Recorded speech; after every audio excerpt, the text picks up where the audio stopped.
everyone, and this is our instructional materials that we've created called the learning wheel.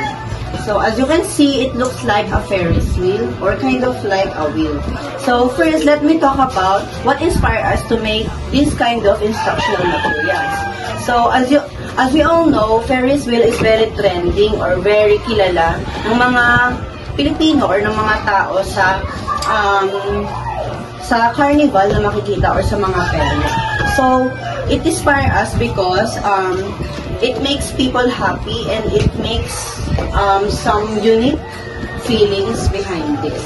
So, ito po, kaya po kami na-inspired sa kanya because as we all know, Ferris wheel have 8 chairs in the center or kind of like a cage.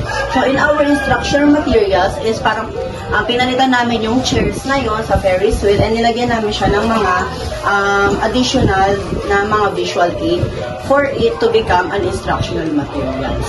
So let's talk about first, ano nga ba yung traditional materials na ginamit namin dito sa Ferris wheel. First is the traditional na mga visual aids. So as you can see, there's a visual aids here in sa Ferris wheel namin. And second naman is yung speaker. And that speaker is ginagamit namin siya for sound effect. And it also used for pronunciation. And that pronunciation is may kasama siyang mic para sa mga bata na pwede silang mag-pronounce o mga pwede kong isa-pronounce sa kanila.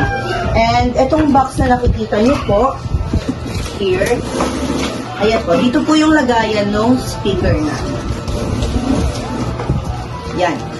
So, let's test muna ng instructional materials namin kung umiikot nga ba siya kagaya ng Ferris wheel.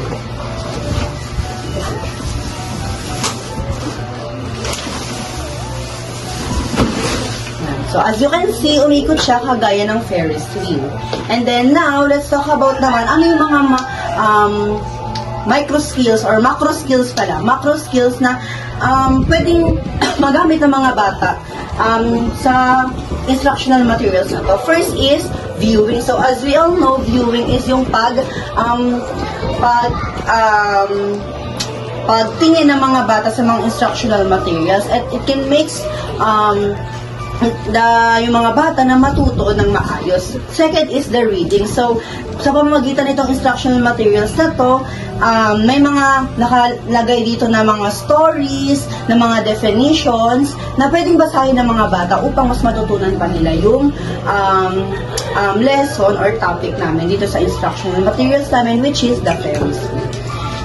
Next naman, pag-usapan naman natin kung paano nga ba ginagamit yung instructional materials na to. So these items are included the motivations, discussions, and activities. Itong Ferris wheel naman is ginagamit siya sa pagkasunod-sunod ng lesson. So sa motivation and sa ganito siya ginagamit. Yan, for example naman ito is yung sa discussion. Kapag gagamitin yung instructional materials na to, ganito lang siya. I-roll mo lang. Yan, makikita na yung visual ng story.